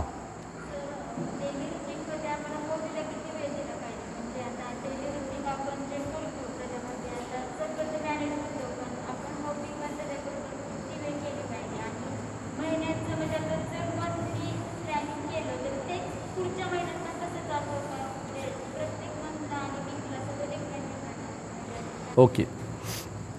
पहिला प्रश्न तुझा महत्त्वाचा आहेच तसा की किती वेळ आपण हॉबीला दिलं पाहिजे. इट डिपेंड्स ऑन तुझं दिवसभराची काय काय ॲक्टिव्हिटी हे त्याच्यावर डिपेंड आहे तिथं. पण रिफ्रेश व्हायला त्या एका मोडमधून दुसऱ्या मोडमध्ये तुला यायला जर असं वाटलं तर दिवसभरातला एक मिनिमम अर्धा तास पाऊण तास तू तुझ्या हॉबीला देऊ शकते. आता हॉबीवर डिपेंड आहे की काय आपली हॉबी असेल तिथे. एखाद्याला चित्र काढायला आवडतं आहे, त्याला तितका वेळ देणं आहे. एखाद्याला पेंटिंग आवडतं आहे, एखाद्याला कुकिंग आवडतं, म्हणजे स्वयंपाकघरात जाऊन एखादा पदार्थ बनवलं तरी पण मुलींमध्ये थोडासा चेंज होतं त्यांना वाटतं तसं इथं. सो हॉबीच्या टाईपवर डिपेंड आहे. पण माझं सजेशन 20 मिनिटापासून ते पाऊण तासापर्यंत असं हॉबीला दिवसभरात नक्की वेळ द्यावा. रिफ्रेश त्यात होऊ शकता आणि नक्की तुम्ही त्या मोडमध्ये तसे येऊ शकाल तिथं. सो ऑलवेज वेळ द्या चेंज होण्यासाठी, स्वतःच्यातला पॉझिटिव्ह चेंज होण्यासाठी तुम्ही नक्की वेळ द्या. पण ती हॉबी कंट्रोलमध्ये पण आणता पाहिजे. आता जसं काही गोष्टी असतात, मी एक मगाशी वाक्य तुम्हाला सांगायचं राहिलं पण ते तुम्हाला अगदी क्लिअर करेन की सी ऑलवेज ना डेडलाईन ठरवायची सवय लावली पाहिजे. डेडलाईन कधीही झालं, कधी तुम्ही सुरू करता हे महत्त्वाचं नाही, पण कधी संपवता हे तुम्हाला कळलं पाहिजे कंपल्सरी. म्हणजे रात्री किती वाजता झोपणारा माहीत नसेल पण सकाळी किती वाजता उठायचं तुम्हाला माहिती असायला पाहिजे. जेवायला किती वाजता बसणारे माहीत नाही पण किती मिनिटांनी जेवून उठायचं माहिती असायला पाहिजे. मोबाईल हातात किती वेळ घेणारे माहीत नाही पण किती मिनिटांनी खाली ठेवायचं माहिती असायला पाहिजे. So always set your deadline. काहीही सुरू करायचं असेल तर पहिलं डेडलाईन ठरवायची. हे आत्ता मला 8 वाजता मी हे सुरू करणार आहे पण डेडलाईन ठरवा की मी 11 वाजता हे थांबवणार आहे. काय इज कॉल्स प्रत्येक वेळेस डेडलाईन ठरवत गेली आणि डेडलाईन तुम्ही अचीव करत करत गेलात ना तर तिथं तुमची कॉन्फिडन्स लेवल वाढायला लागते तिथं. आणि आपण डिसिप्लिनमध्ये यायला लागतो. मेन गोष्ट डिसिप्लिन. आणि तो डिसिप्लिन तुमचा डेडलाईनवर तुम्ही बिघडता कुठं ना डिसिप्लिन राहत ना डिसिप्लिन म्हणून बिघडता इथं. सो डेडलाईन पळत गेला बस दॅट्स इट. तुम्हाला त्या गोष्टी सगळ्या कळतील. तसंसुद्धा हॉबीमध्ये डेडलाईन पण पाळता आली पाहिजे. किती वाजता सुरू केलं, किती मिनटं करायचं, काही डेडलाईन पाळता आली पाहिजे. क्लिअर? हा पहिला तुझा त्यातला प्रश्न होता. दुसरा काय प्रश्न तुझा त्यातला? Time table wise. Time table wise ते प्रत्येक वेळेस बदलणार आहे कारण एक्झाम आणि समोरच्या गरजा त्याप्रमाणे बदलणार आहे. मग जसं मी मगाशी म्हणालो की पहिले 3 महिने आपले जे असणार आहेत वर्किंगमधले ते एस्पेशली सिलेबस कम्प्लिशनचे असणार आहेत. पुढचे 3 महिने असणार आहेत ते काढलेल्या नोट्सवर रिव्हिजनरी पार्ट प्रॅक्टिस करणं असणार आहे. आणि लास्ट 3 महिने असणार आहेत काय क्वेश्चन पेपर प्रॅक्टिसचे. त्यामुळे ज्या मोडमध्ये तू असशील त्याप्रमाणे टाईम टेबल ते बदलणार आहे. तसं क्लिअर? असे वेळापत्रक बदलतील तुमची. अजून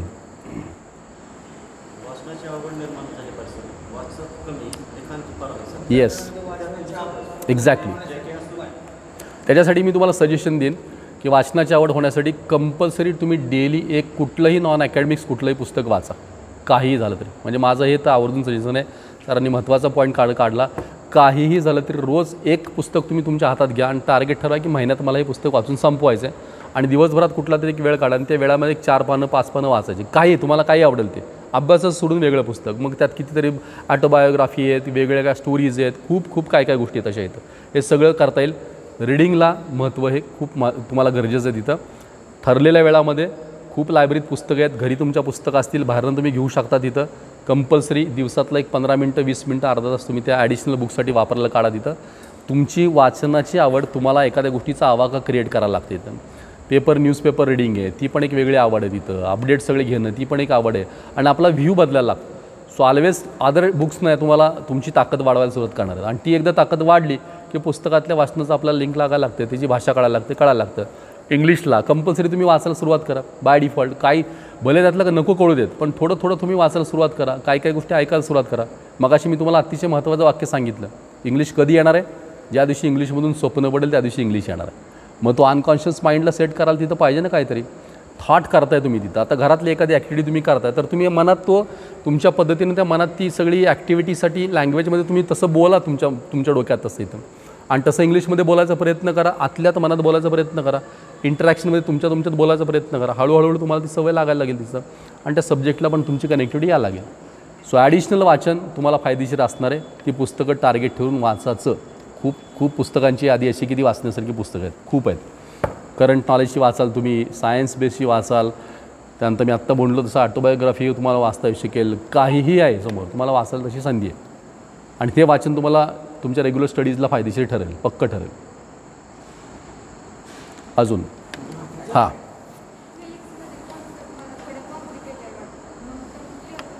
फिजिक्समधले त्याला एक चान्स आहे की तुला जे कॉन्सेप्ट थोडे वीक वाटतात एकदा गूगल कर आणि त्या गूगल करून त्याचे व्हिज्युअल्स बघून घे. त्याचे काही एखादे व्हिडिओज असतील ते बघून घे. ते एकदा कळले ना की मग ते कॉन्सेप्ट क्लिअर व्हायला लागतं. कारण त्या फिजिक्समध्ये कसं असतं ना, आता सब्जेक्ट वाईज वेगळं आहे. फिजिक्स काय वेळा इमॅजिन करता येत नाही, कारण ते बरंचसं इन्स्ट्रुमेंटची बेस आहे तिथं आणि ते इन्स्ट्रुमेंटच माहीत नसतात, त्याची प्रोसेस माहीत नसते, म्हणून त्याचे व्हिडिओज बघायला पाहिजेत.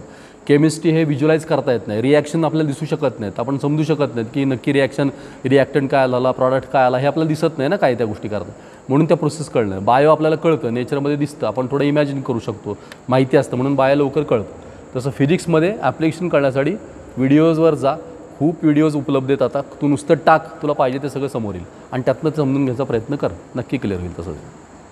राईट. अजून गोल सेट करायचा कसा.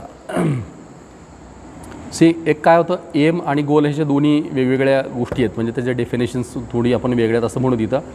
रिलेटेड टू गोल काय, तर वर्किंगचा गोल वेगळा असतो, एक्झामचा गोल वेगळा, टार्गेटचा म्हणजे त्या मार्कांचा गोल वेगळा, असे सगळे गोल आहे. तर तू त्या गोलला पहिलं हेडिंग करायला पाहिजे की काय गोल आपल्याला करायचा आहे, कामाचा गोल आपला आहे, मार्कांचा आपला गोल काय, हे जे सगळे हेडिंग करायला पाहिजे.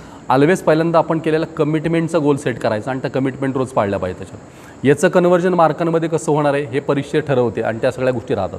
सो गोल कशाचे सेट कर तिथं, तर वर्किंगचे सेट कर, दिवसभरात केलेल्या प्लॅनिंगला कमिटेड वागायचे गोल सेट करत असेल आणि रोज थोड्या थोड्या टप्प्याने ते करत करत जायचा प्रयत्न करायचा. प्रोग्राम तयार केले, 1 तासाचा, 2 तासाचा, 4 तासाचं करायचा. काही दिवस तो हातावर लिहून काढायचा, पेजवर लिहून काढायचा आणि काही दिवस नंतर तो डोक्यात थॉट ठेवत जायचं. असं कॉम्बिनेशन करत करत जायचं आणि छोट्या छोट्या गोष्टी ठरव, मग हळूहळू ते गोष्टीचे मोठे मोठे गोल्स तयार व्हायला लागतात. एकदम मोठं काही ठरवायचं नाही, छोटं छोटं ठरवायचं. मग कुठलाही छोटा ठरवते, काही झालं तरी तिथे छोटं ठरव आणि त्या छोट्या गोष्टीने अचीव करत करत जा, बरोबर पुढं आपण जायला लागू. क्लिअर. थॉट्स समोर काढणं, पेपरवर मांडणं आणि ते अचीव झाले की त्याला गोल झाला असं समजणं, एवढं करायचं. उलटं कधी विचार करत नाही, गोल ठरवले तर मग वागायला लागलं असं नाही करायचं. थॉट घ्यायचे, वागायचे, करायचं आणि मग त्याला टिकमार्क करायचं. येस, अरे हे मी अचीव केलं, ते अचीव केलं, ते माझं झालं, अशा प्रमाणे ते सेटिंगमध्ये आणायचं. मग नंतर ते गोलवर कन्वर्ट व्हायला लागतं सगळं तसं. आणि मार्कांचं असेल तर मग त्याला स्टॅटिस्टिक्स मांडला पाहिजे. 95% आपल्याला पाडायचे, सब्जेक्ट वाईज मांडलं पाहिजे. मग 95%साठी माझं 6 विषय आहेत, सब विषय घेतलं तर 9 विषय आहेत. मग प्रत्येक विषयाला किती मार्क आहेत, 40-40 मार्काचे 2 पेपर आहेत, मग 40पैकी मला किती मार्क पाडायचे आहेत. मग ते सगळं प्रॅक्टिकली सगळं लिहून ठेवलं पाहिजे आणि एक परीक्षा ठेवायची. आता 10वीत गेल्यानंतर पहिल्या युनिट टेस्टला काय, मग सेमिस्टरला काय, मग नंतर प्रिलियम्सला काय, सेकंड प्रिलियमला काय, थर्ड प्रिलियमला काय आणि बोर्डला काय, असं एक करत करायचं आणि मग तसा तो गोल सेट व्हायला लागतो. असं मार्कांचं पण करता येतं तसं. क्लिअर. अजून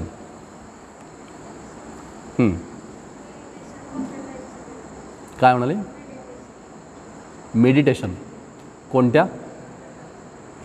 प्रकारचं करायला पाहिजे. 1-2 गोष्टी आहेत बघा की तुम्ही एक कॉन्फिडन्स कधी वाढतो तर 2 गोष्टीने वाढतो. एक तर आयदर तुम्ही फिजिकल वर्कआउट केलं म्हणजे आउटर वर्कआउट किंवा इनर वर्कआउट पाहिजे. आउटर वर्कआउट जर तुम्ही केलं तर म्हणजे फिजिकली कुठल्याही ॲक्टिव्हिटी करा आणि तुमच्याकडे तो फिटनेसचा बेस आणा, तुमचा 100% फोकस लेवल वाढणार आहे. फिजिकल करायची पॉसिबिलिटी ज्याला नाही आहे त्यांनी इंटरनल गोष्टी कराव्यात. मग इंटरनल गोष्टीमध्ये एक मेन पार्ट येतो तो मेडिटेशनचा आहे. मेडिटेशन अनेक प्रकारचे आहेत, वेगळ्या प्रकारचे वेगळ्या टाईपने सगळे दिले तसे येतं.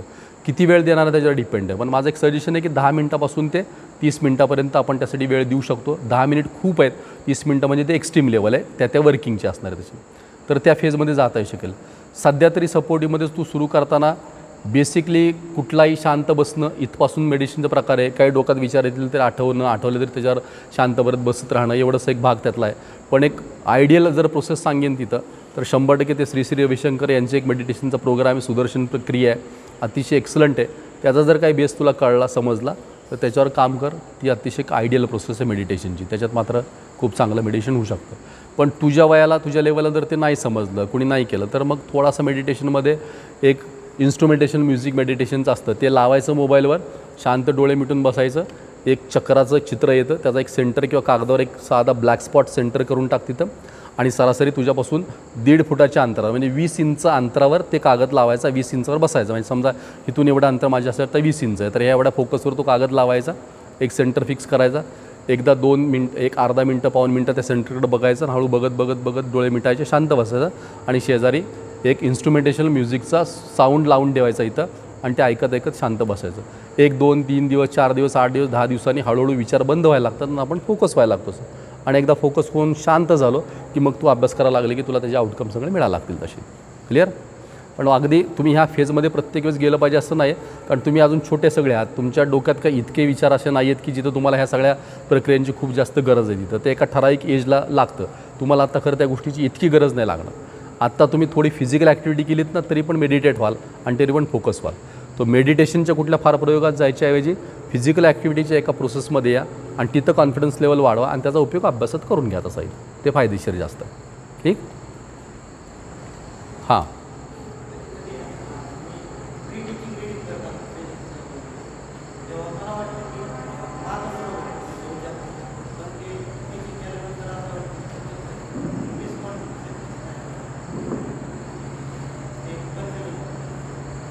काही वेळेला तसं होत असताना मग तुझं प्री रिडिंग चुकतं का एकदा चेक कर की तू कशातनं वाचलेलं आहेस, काय वाचलं आहेस, आधीच काय माइंडसेट तयार करून घेतले तसे. आणि नंतर सरांनी शिकवलं मग त्या डाऊट सेशनमध्ये तू जा, समोर विचार की काल मला थॉट असा वाटत होता, आज तुम्ही मला असं शिकवलेलं आहे तिथं, मग इथं माझं कन्फ्युजन आहे.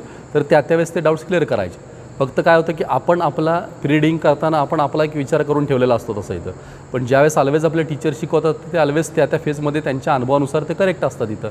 सो ॲक्सेप्टन्सी पाहिजे की जर माझ्या विचारात मी काही चुकलो असेल आणि उद्या जर सरांनी काय सांगितलं तर मला ते स्वीकारून पुढं जायचं आहे.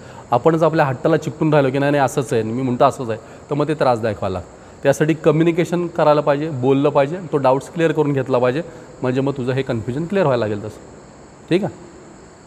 प्रत्येक गोष्टीला एक थॉट वेगळा असू शकतो, एक वेगळा अँगल असू शकतो, पण कॉन्सेप्टला असं कधी घडत नाही, ॲप्लिकेशनला असं घडतं. तू जे म्हणतोयस ना ते घडू शकतं कुठे ॲप्लिकेशनला. मी प्रश्न सोडवला तर मी ह्या मेथडनी केला आणि सरांनी ह्या मेथडनी केला, इट मे बी व्हॅरी, असं होऊ शकतं. पण कॉन्सेप्ट दोघांचा एकच असणार आहे, तू वाचलेला आणि सरांनी शिकवलेला बाय डिफॉल्ट एक असेल तसं. ठीक आहे. येस. हां.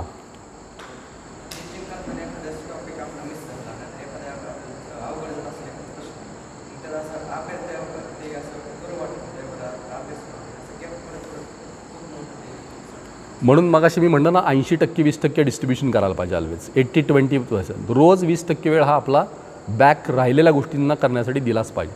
तसा जर वेळ तू सेट केलास ना तर हा प्रश्न तुझा नक्कीच मिटून जाईल. तसं 20% टाईम दिवसभरातला कुठलाही वेळ काढायचा आणि 20% वेळ म्हणजे 1 तास जर अभ्यासाला असेल तर त्यातले 10 मिनटं स्पेशली मागच्या दिवशीचा अभ्यास करायला, कालचा 2 दिवसाचा अभ्यासाला पाहिजे आणि 50 मिनटं त्या दिवशीचा अभ्यासाला पाहिजे. म्हणजे ह्या गोष्टीचं सोल्युशन मिळून जाईल तुला.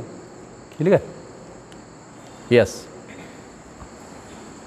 हां.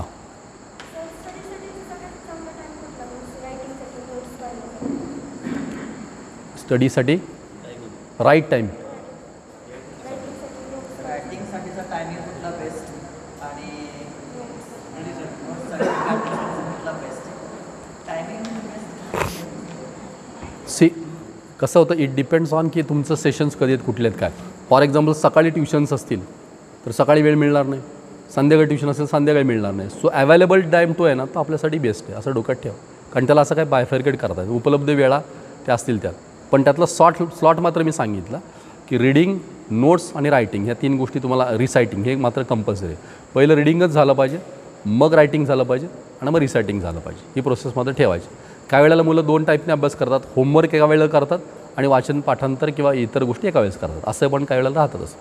पण असं काही लेबलिंग नाही करायला नको की या वेळेला हे करावं त्या वेळेला हे करावं, असं काहीच नाही. आपल्याला उपलब्ध असताना सगळ्या वेळ आपला अभ्यासाचा आहे आणि त्यातल्या त्या सब्जेक्टच्या गरजेप्रमाणे आपण त्याला बायफर्केट करावं.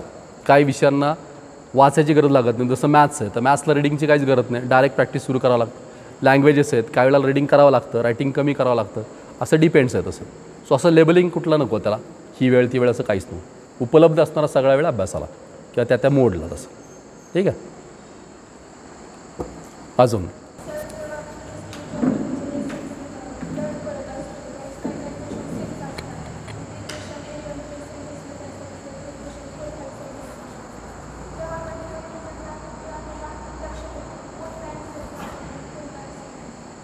शॉर्ट पॉईंट्स काढणं, त्यात सगळे उत्तम पर्याय की प्रश्न समोर लिहिणं, त्याचे सगळे मायक्रोनोट्स काढणं, मायक्रोनोट्स रिपीटेडली वाचणं, हाच त्याला सगळ्यात उत्तम पर्याय. म्हणजे कन्फ्युजन अँड मिक्सिंग होणार नाही तसं.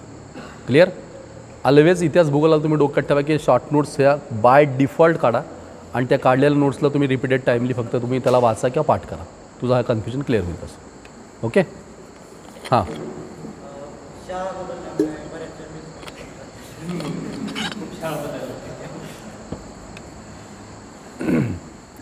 त्याचा किती इफेक्ट तुला असं वाटतं का जास्त होते?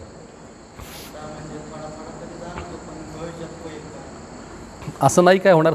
शाळा जरी बदलल्या तरी सगळ्या शाळांचं तत्त्व एकच आहे ना, सगळीकडे शिक्षक एका बेसिकच लेवलचे आहेत. हे थोडा किती प्रमाण असतं ते 2%, 5%, 10% असतं. त्याचा फार मोठा काय अकॅडमिक्सवर फरक पडत नाही काय. आता मी वेगळ्या ठिकाणून आलो पण मी जे बोलतो आहे ह्यातल्या बऱ्याच गोष्टी सरांनी सांगितल्यातच ना तुम्हाला. काय फरक पडला का सांग नाही. तो माइंडसेट असतो आपला. तो शाळा कुठलीही शाळा कुठल्या मुलांचं वाईट करेल असं कधी नसते. कुठलाही शिक्षक कुठल्या मुलांबद्दल चुकीचं काही गोष्टी करेल असं कधीच नसतं. इथं ऑलरेडी शिक्षक म्हणून आम्ही ह्या फेजमध्ये येतो त्यास बऱ्याचशा प्रक्रियेतनं गेलेलो असतो, अनुभवातनं गेलो असतो. सो ऑलवेज 95-98% तर सगळ्या गोष्टी करेक्ट असतात. त्या मुलाच्या अंडरस्टँडिंगवर थोडेसे फरक असतात किंवा एखाद्या शिक्षकां मुलाचं मॅचिंगला थोडे फरक असतात. सो हा फरक तुला पडला तर 2%, 3% फरक पडेल. भविष्यात तर तो अजिबात नाही पडणार. आत्ता तात्पुरता परीक्षेपुरता पडेल. ठीक आहे, अजिबात नाही. डोंट वरी. काय झालेलं आहे त्याच्या 5-6 शाळा चेंज झाल्या. माझं nephew येतो हां हां. आणि इंग्लिश मिडियममधून मराठी मिडियममध्ये आलं. आता इंग्लिश मिडियमचं वेगवेगळं syllabus correct correct correct correct. त्याच्यामुळे थोडाफार फरक पडतोय कारण एक सिरीज त्याच्याशी प्रॉपर कंप्लीट झालेली नाही. कधी मॅकमिलन वापरणार, कधी विकास वापरणार. हां, मीडियम बदलले असले आणि हे बदल असतात तर तो फरक पडतो. कारण का शेवटी कॉन्सेप्ट तेच राहतं, चेंजेस होत नाही. मीडियम बदलल्यामुळे तो फरक तसा पडतो कारण रेफरन्सेस बदलले की तो फरक पडतो तसा. अजून हां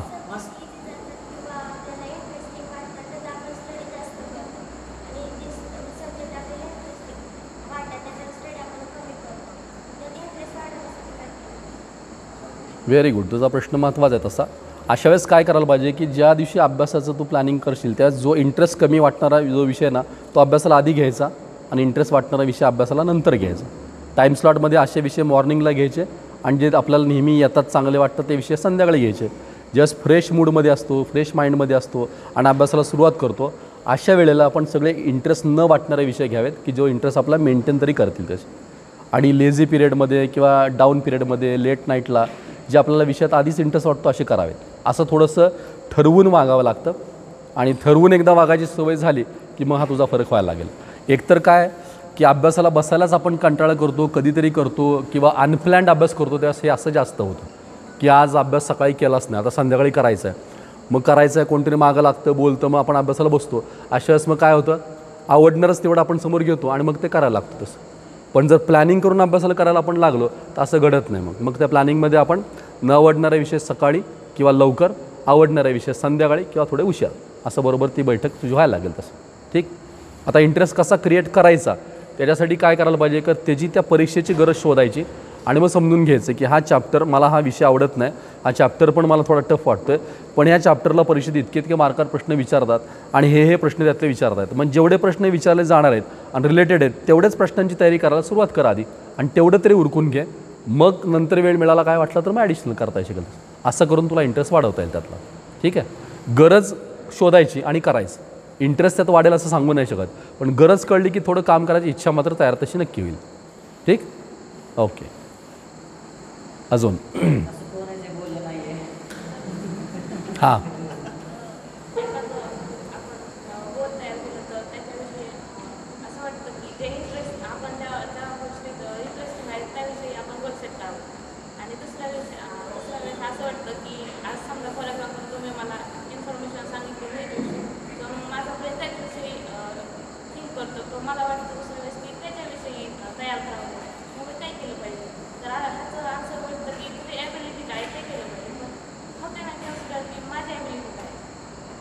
करेक्ट. इतक्या वेळ मगाशी मी जे सांगत होतो त्याच्याशी लिंकिंग तुझा प्रश्न आहे. बरोबर आहे. सी, इन्फॉर्मेशन कलेक्ट करायला पाहिजे आणि प्रत्येक इन्फॉर्मेशन्सला ॲनालिसिस करत करत गेलं पाहिजे. म्हणजे तुला आज नीटबद्दल माहिती मिळाली तर नीटबद्दलची माहिती थोडी बघितली पाहिजे, इंजिनिअरिंगची माहिती जेईची कळली तर थोडी बघितली पाहिजे. असं सगळं आहे तिथं. पण ह्याला सगळ्यात उत्तम पर्याय की एक कोणतरी कन्सल्टंट बघितला पाहिजे तसं आहे आणि त्याच्या कन्सल्टंटचा उपयोग करू शकतो.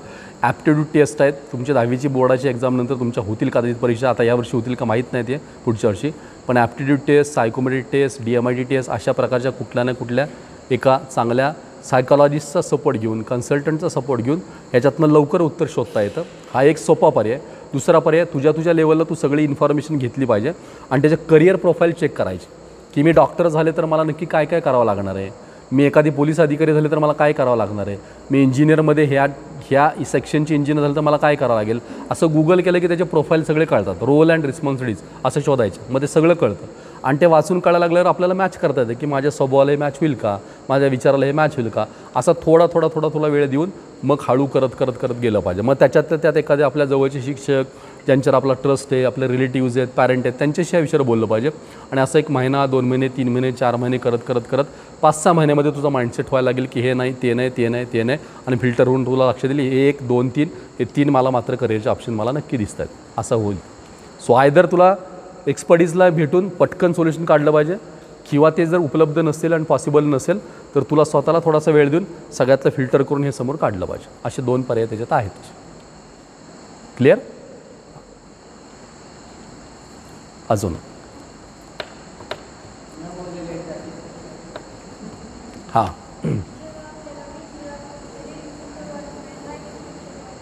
जरा मास्क काढ, तुझा आवाज थोडा अजून कमी येतो. हां तेच ना. आज जर आपल्याला भीती वाटली काय,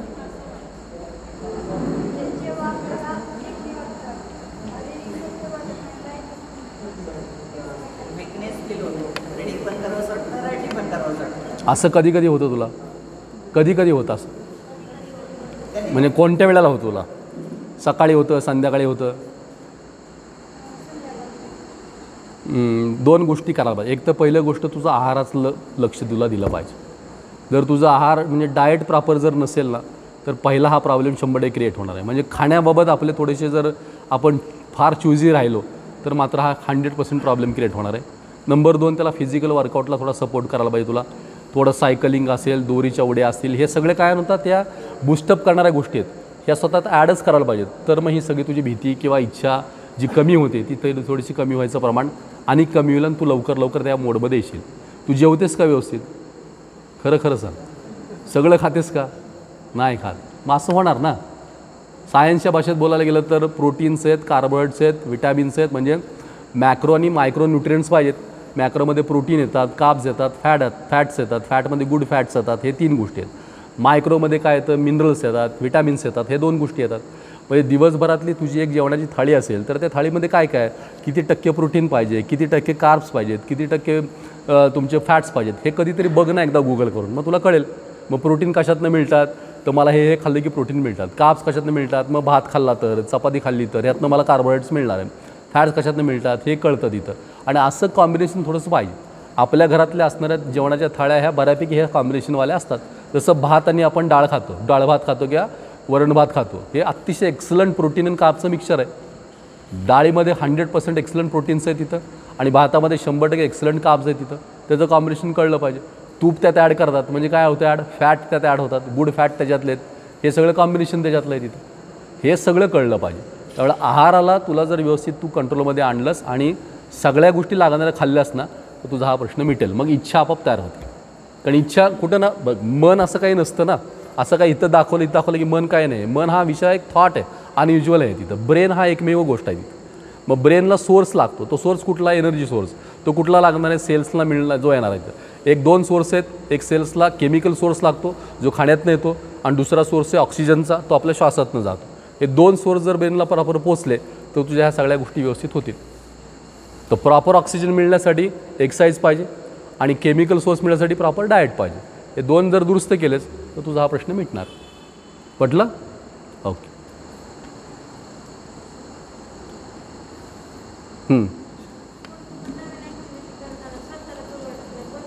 काय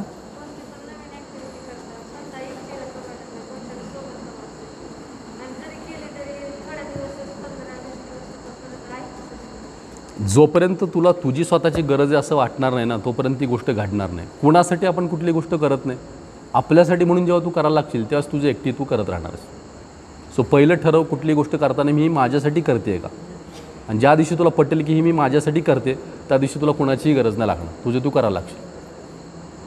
सो बदल कसा ठरेल होईल तू तुझ्यासाठी जर करायला लागलीस तर, आणि सुरुवातच करताना तशी करायची, मग होईल बदल तसं. ठीक आहे? ओके. हां हां कधी कधी असं शांत बसून इमॅजिनेशन खूप येतं. असं वाटतं जसं आईन्स्टाईन मीच आहे काय, म्हणजे असं तर म्हणजे असं सगळ्यांनाच होतं तर मला होतं असं. व्हेरी गुड क्वेश्चन तुझा.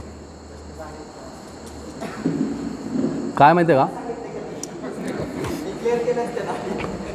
मी मगाशी एक नेचर सांगितलं ना, फिंगरप्रिंटचं एक नेचर सांगितलं सगळं, त्याच्यामध्ये एक 3D इमॅजिनेशन आहे. म्हणजे ह्या सगळ्या, आणि ते 100% क्लिअर आहे. 3D आणि 2D हे इमॅजिनेशनचे पार्ट आहेत. ज्याचं 3Dमध्ये रिव्हर्स आहे ना, 3Dमधला रिव्हर्स आहे, अशा मुलांना मॅक्सिमम बऱ्याच वेळा जास्त पद्धतीची स्वप्न पडतात किंवा जास्त थॉट यायला लागतातच.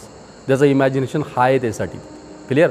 आता तुझं इमॅजिनेशन हाय असलं, तुझं फाईन मोटर स्किल हाय असलं, तुझं 2D चांगलं असलं तर तू चांगलं ड्रॉइंग काढणार, तू चांगल्या बाकी गोष्टी काढणार, हे सगळे थॉट क्लिअर होतील.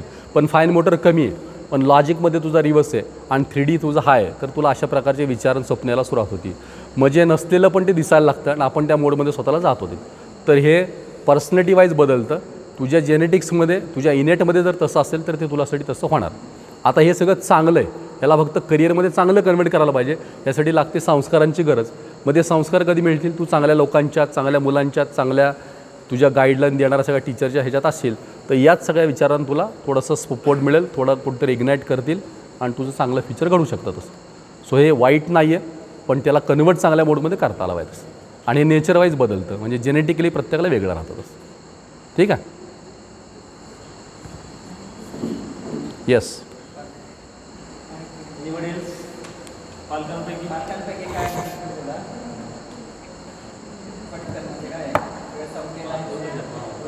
माझा नंबर तुम्हाला मी देऊन ठेवतो, तुम्ही काही वाटलं. हां बोला.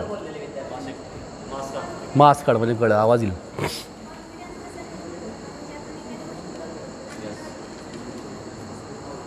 करताना असं वाटतं ती चुकती आहे. अच्छा.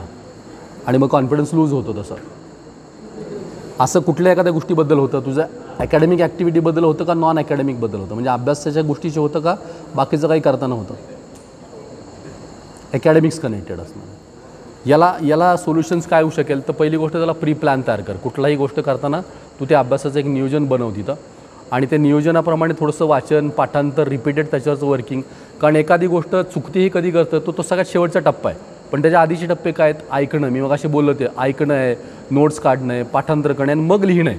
तर तुला कॉन्फिडन्स कुठं जाणार आहे, लिहायच्या वेळेस जाणार आहे, चुकलं का काय. पण त्याच्या अगोदरच्या फेजेस आहेत ना, त्या जर फेज तू कॉन्फिडेंटली सगळ्या केल्यास तर तुझी रायटिंगची फेज तुला असं घाबरवणारच नाही काय नाही. पण आधी जर तुझं रफ झालं किंवा तेवढं ताकदीनं नाही झालं तर तुझी रायटिंगची फेज मात्र तुला भीती क्रिएट करणार आणि तुझा कॉन्फिडन्स डाऊन होणार. म्हणून आधी पाठांतर आहे, त्याच्या अगोदरच्या नोट्स आहे, त्याच्या अगोदरचं वाचन आहे, हे खूप स्ट्रॉंग लेवलला कर आणि मग तू लिहायला लाग. आपोआप तुझी भीती कमी व्हायला लागेल तशी. ओके. येस.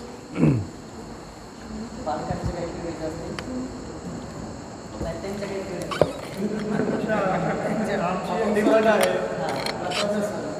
की 3-4 महिन्यापूर्वी थोडासा विषय काय होता की फाउंडेशन कोर्सचा मला गेल्या 2 वर्षामध्ये काय अनुभव आला सरांशी मी शेअर केलं. ओके. त्याची किती गरज आहे आम्ही आमच्या मित्रांबरोबर शेअर केलं होतं, म्हणून सरांना जास्त आग्रह केला. Very good, very good. सरांनी तिच्यामध्ये फार प्रयत्न केले.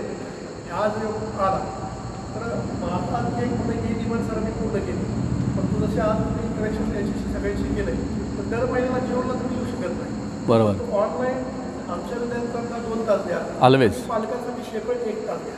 यांच्या काय डिमांड ज्या आहेत करेक्ट, करेक्ट. यांच्या अगोदर घ्या, नंतर आमच्याशी. म्हणजे नक्की नाही. त्यांना कसं वागवता आलं पाहिजे, त्यांच्या काय समस्या आहेत आणखी सांगते. कारण मी अनेक अडचणी सरांना सांगितल्या. बरोबर. त्यातून पॉझिटिव्ह बऱ्याचशा गोष्टी आलेल्या आहेत. करेक्ट. परंतु फाउंडेशनच्या बाबतीमध्ये मुलांपेक्षा पालकांची जनजागृती. अगदी खरं, अगदी खरं, अगदी खरं. नाही की महिन्यातून 1 सेशन तुम्ही प्रत्यक्ष नाही आला online. Yes yes yes. Why not, why not. नक्की करूया सर. तुम्ही तसं अरेंज करा, आपण टाईम स्लॉट एक ठरवू आणि आपण तसं बसूया तेच ऑलवेज. मी सरांनी माझा विषय काढला, मी त्यांना ते प्लॅनिंग वगैरे सगळं शेअर केले होते की सर तुम्ही असं जाऊ शकाल, असं करता येईल. लगेच त्यांना मी सांगितलं होतं. नाही चांगलं आहे ते, आणि ती गरज आहे, 100% गरज आहे. तुम्ही म्हणताय ॲग्रीड, मला काही प्रॉब्लेम नाही, नक्की आपण करू तसं, पक्का करू. 11वीमध्ये आपण गेल्यानंतर जसं तुम्ही तिथं पोरांची टेस्ट करताय बाबा त्याचा कल कुठं आहे, त्या दृष्टिकोनातून आपल्याला इथं 10वीतच असताना विद्यार्थी त्याचा नेमका कल कोणत्या क्षेत्रामध्ये आहे हे कळवण्यासाठी एखादा कुठला मार्ग असेल तर तो आम्हाला सांगितलं तर बरं होतं.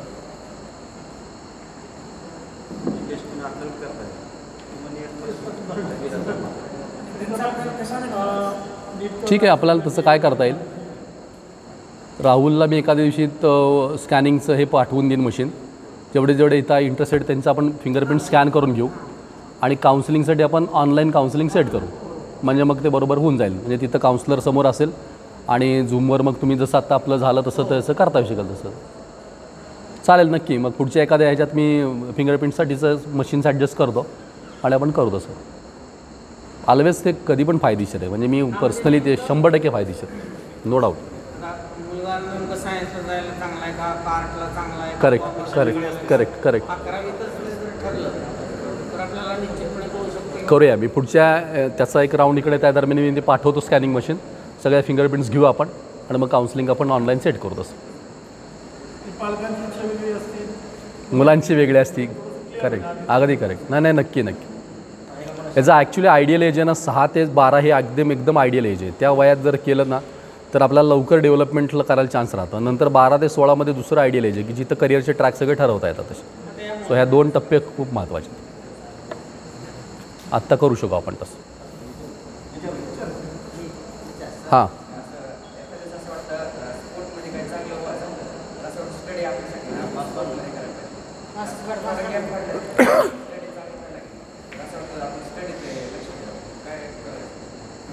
म्हणजे कधी कधी वाटतं स्पोर्ट्समध्ये करिअर करावं, कधी कधी वाटतं स्टडीत करावं. असं होतं. स्पोर्ट्समध्ये कुठला गेममध्ये तुला इंटरेस्ट आहे?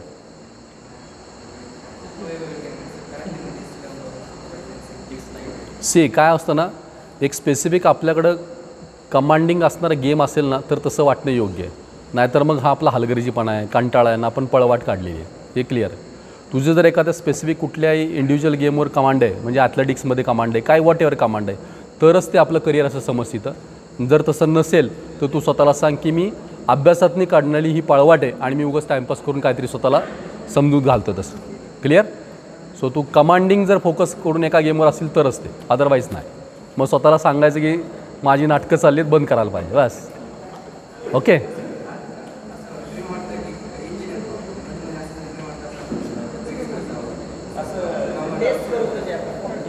ही ॲप्टिट्यूड टेस्ट मी जे आत्ता म्हणतो ना सायकोमेट्रिक, त्याच्यामध्ये ती गोष्ट खूप येते. म्हणजे काय डिसिजन मेकिंगमध्ये असतं एक त्याच्यातला भाग आहे की तो ॲफेक्शनचा भाग आहे. म्हणजे एखाद्या गोष्टीचा इम्पॅक्ट असतो आणि फ्लक्च्युएट होतं सारखे थॉट आपलं. दुसरं कोण वेगळ्या मोडमध्ये आलं की ते आपल्या विचारानं बदलतं. मे बी तुझ्या इनिट पोटेन्शियलमध्ये तसं असेल, त्यामुळे कदाचित तशी गोष्ट होऊ शकते तशी. पण असं व्हायला लागलं की आपण स्वतःला सांगायला पाहिजे ऑलवेज, लगेच अलर्ट दिलं पाहिजे. हां हां बोल. जोरात आवाज येत नाही. दिवसभरात अभ्यासाला किती वेळ द्यावा महत्त्वाचा प्रश्न आहे. पण आता तुम्ही 10वीत गेलाय म्हणून तुम्हाला सांगेन की दिवसभरात अभ्यासाला किती वेळ द्यावा हे शोधायचंच नाही. बाकीच्या गोष्टी किती वेळ द्यायचा ह्याचं टाईम टेबल तयार करा. जेवायला किती वेळ द्यायचा, झोपायला किती वेळ द्यायचा, ब्रश करायला किती वेळ द्यायचा, गप्पा मारायला किती वेळ, टी व्हीला किती वेळ, हे जे वेळापत्रक ठरव. बाकी सगळा वेळ अभ्यासाला. ओके. 10वीला हे नियम. हां मास्क काढ कशी इन्क्रीज करायची, त्याच्यात टेक्निक्स आहेत, काही ठराविक टेक्निक्स आहेत, ते तुला प्रॅक्टिसनं हळूहळू कळू शकतील. मेमरी टेक्निक्स आहेत, थोडंसं गूगल कर. गूगल केल्यानंतर काय त्याचे मेमरी गेम्स आहेत किंवा मेमरी टेक्निक्स आहेत, त्याला तुला थोडासा अंदाज येऊ शकेल. म्हणजे त्या गोष्टी कळतील. आता तो एक थोडा मोठा चर्चेचा विषय त्यातला की कुठलं वीक आहेत, लॉजिकलमध्ये वीक आहे का, थेरॉटिकलमध्ये वीक आहे का, कॉन्सेप्ट वाईज वीक आहे का, याच्यावर त्या डेव्हलपमेंटच्या फेज सगळ्या ठरतात अशा. पण त्याला सोपं भाग आहे लिहून काढणं, रिपीटेडनी त्याला थोडं विचार करणं. आणि मी मगाशी जसं बोललो की मागच्या 24 तासातलं आठवायचं आणि लिहायचं, असं करत करत गेलो ना की मग आपोआप ती रिकॉल मेमरी आपली वाढायला लागते. तसं डेव्हलपमेंट होऊ शकेल. मग त्याला वेगळ्या टेक्निक्स काय लिंकिंग करायचं असतं, शब्द छोटे छोटे काढायचे असतात, त्याला लिंक लावायचे असतात. अशा पण काही वेगळ्या पद्धती आहेत. पण सगळ्यात सोपा मार्ग आहे की मागच्या 24 तासातलं आठवायचं आणि डायरीत लिहायचं. एकदम उत्तम मार्ग. येस.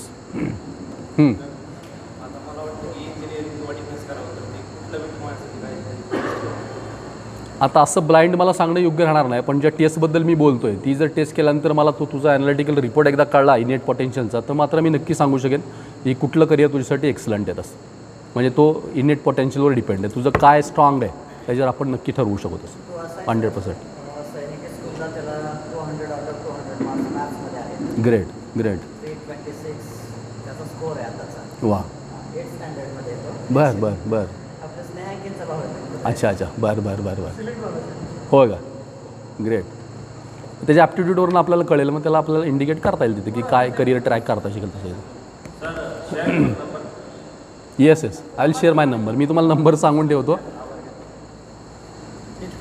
9890881944.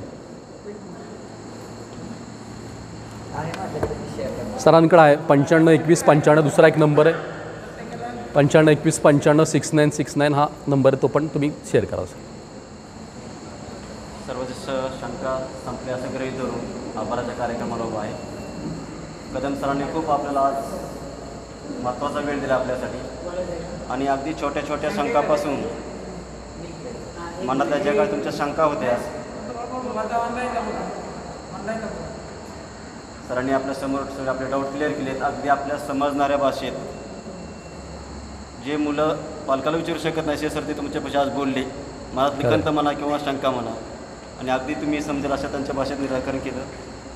सरांनी आपल्यासाठी बहुमूल्य वेळ दिला, योग्य मार्गदर्शन केलं. असंच मार्गदर्शन सरांकडून आपल्याला नेहमी मिळत राहील असे सरांकडून अपेक्षा करतो, ऑनलाईन ऑफलाईन.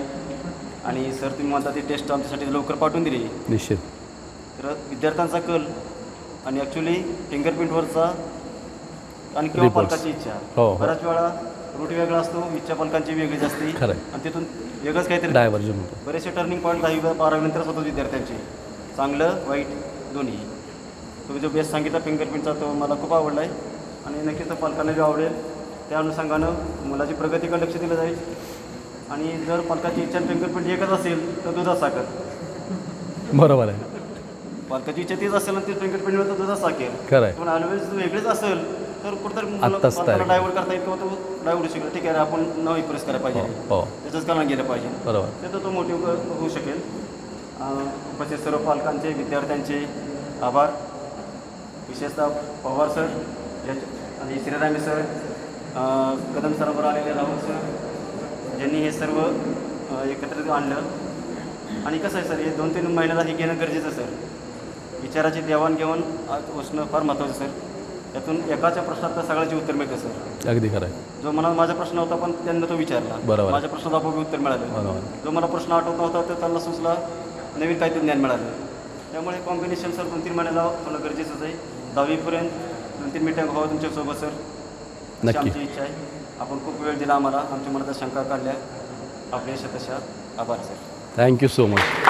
आणि मी पण तुमच्या सगळ्यांचे खरं आभार मानेन. कारण पवार सर, श्रीराम सर सगळेच जण एवढे, कारण पालक म्हणून ते तर सगळे सारखे आमच्या कॉन्टॅक्टमध्ये असतात, प्रत्येक गोष्टीशी कनेक्टेड आहे तिथं. पवार सरांची पण मला त्यांची तळमळ, त्यांची थोडीशी प्रत्येक गोष्ट चांगलं देण्यासाठी मुलांच्यासाठी असणारी धडपड ही दिसते. आणि तुमच्यासारखे जबाबदार पालक इतक्या वेळ, कारण बऱ्याच वेळा पालक असे एवढे थांबत नाहीत किंवा एवढं हे राहत नाहीत आणि तेवढी ती गोष्ट जाणवत नाहीत. तर एवढी जबाबदारी तुम्ही सगळे ऐकलं आहे, सगळे कनेक्ट झाला तिथं. मुलंही मनापासून सगळ्या गोष्टीला कनेक्ट झालीत. तुमच्यासारख्या पालकांना आणि मुलांसाठी करायला मला नक्कीच आवडेल. म्हणजे सगळ्यांच्या मनापासून आभार. पवार सरांचे आभार की एक हा प्लॅटफॉर्म, चांगला इंटरॅक्शनचा प्लॅटफॉर्म सरांनी दिला, त्यासाठी त्यांचे पण मनापासून आभार. आणि तुम्ही जशी इच्छा व्यक्त केली तसं आपण नक्की महिन्यातनं एकदा एक झूम सेशन कनेक्ट करू आणि तुमचे सगळे पॉईंट काढा. ऑलवेज नक्की त्याच्यावर आपण काम करत असतो. शुअर. Yes sir, thank you.